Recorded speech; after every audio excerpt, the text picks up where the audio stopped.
श्रोत्यांनो, आपलं सर्वांचं भगवान राईतकर सर या यूट्यूब चॅनलमध्ये स्वागत आहे. आपण आता हिंगोलीमध्ये आहोत. 5 ऑक्टोबरला हिंगोलीमध्ये साहित्य जगत मराठी साहित्य संमेलन झालं.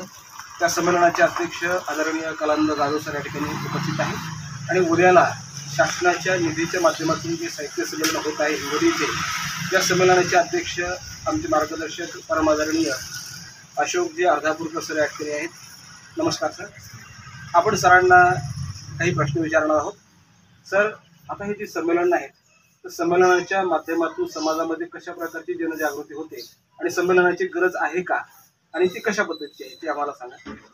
त्याचं महत्त्वाचं आणि मुख्य कारण हे आहे की अभिजात मराठी भाषा झाली.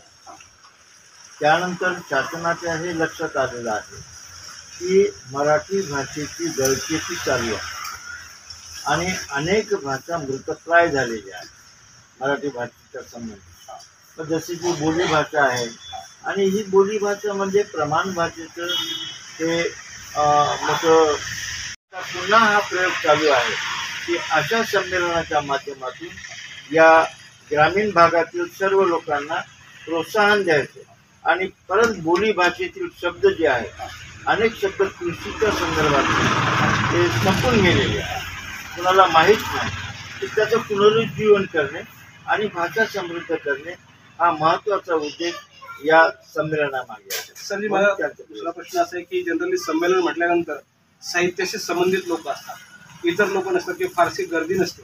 तर ती गर्दी वाढवण्याच्या दृष्टीने किंवा दर्दी लोक किंवा समाजापर्यंत पोहोचण्याच्या दृष्टीनं आपण साहित्यिक म्हणून कशा प्रकारचे प्रयत्न केले पाहिजे. एक तर परिस्थिती अति विचित्र निर्माण झालेली आहे की मूळ मराठी भाषेविषयी मराठी माणूस थोडासा फटकून वागतो. मराठी भाषेविषयी जी आत्मीयता प्रत्येक माणसाच्या मनात असायला पाहिजे ती राहिलेली नाही. त्यामुळे झालं काय की लहानपणापासूनच आपल्या मुलाला आपण विदेशी शिक्षणाकडे वळवण्याचा प्रयत्न केला. आपल्याला त्याला कोणत्या भाषेला दोष द्यायचा नाही, परंतु मराठी भाषेचं जे आपलं मूळ हे आहे ते विसरता कामा नये आणि आपल्याकडे प्रामुख्यानं असं विसरणं, असं डावलणं हे नेहमीच घडत चाललेलं आहे आणि शासनाची उदासीनता फार मोठ्या प्रमाणात.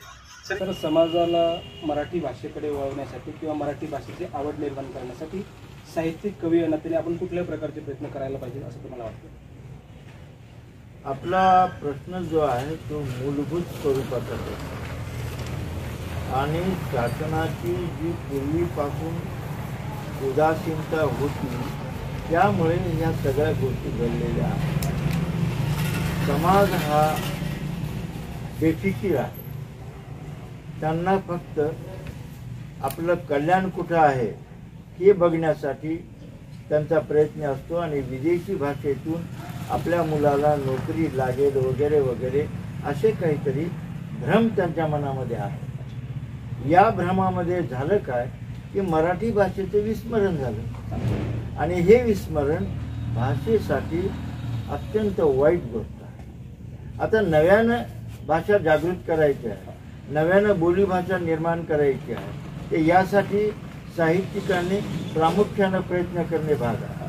मग त्यामध्ये कोणते प्रयत्न केले पाहिजे की एखाद्या कार्यालयामध्ये, एखाद्या विद्यालयामध्ये जो शिक्षक प्रामुख्याने दिवसभर मराठी भाषेतून बोलतो, मराठी भाषेतूनच त्याचं संवाद असतो, अशा लोकांना विशिष्ट प्रकारचं सहकार्य करणे आणि प्रोत्साहन देणे हे मात्र काम शासनाने केलं पाहिजे. अशा प्रकारची प्रचार यंत्रणा जर निर्माण केली तर थोडंफार याच्यामध्ये आपल्याला काहीतरी करता येतं. आता प्रश्न काय आहे की आपली जी भाषा आहे महाराष्ट्रापुरती मर्यादित भाषा आहे. म्हणजे जागतिक भाषेची आपण याची तुलना वगैरे करणं हे तसं तेवढंसं फारसं हे होत नाही. तरी भाषा खरी मनातील भाव प्रकट करण्याचे एक माध्यम आहे आणि भाषेला कुठलेही लिमिटेशन्स नाही. आपण म्हणतो वयाचं नाही, काळाचं नाही, कुठल्याही प्रदेशाचं सुद्धा नसतं. म्हणून भाषा विकसित झाली तर माणसाची मानसिक परिपक्वता खऱ्या अर्थाने निर्माण होत असते. परंतु साहित्यिक आहे नात्याने जेव्हा आपण संमेलन घेतो त्यावेळेला साहित्यिकाचा एकोपा, वैचारिक एकोपा असेल किंवा एकत्रीकरण असेल, हे किती महत्त्वाचं वाटेल तुम्हाला? फार महत्वाचं. संवाद जर नसेल तर कुटुंब व्यवस्था उद्ध्वस्त होते. सगळ्यात महत्वाची गोष्ट, संवाद नसेल तर कुटुंब व्यवस्था बर्बाद व्हायला. संवाद नसेल तर साहित्यिकाच्या निर्मितीला फार अर्थ उरत नाही. ज्या वेळेला अशी साहित्य संमेलनं होतात त्याच्या मागची भूमिका ही असेल की एकमेकांचं साहित्य, समकालीन लोकांचा परिचय आणि ते काय लिहितात, त्यांची लिहिण्याची पद्धत काय आहे, त्यांची अभ्यासाची दिशा कोणती आहे हे आपल्याला जाणून घ्यायचं. आणि हे जर जाणून नाही घेतलं तर तुमच्या लेखनाला मूल्य उरतच नाही. एकट्यानं आपण मी साहित्यिक म्हणणं अत्यंत चुकीची गोष्ट आहे. साहित्याला एक वेगळा मौलिक प्रकार आहे.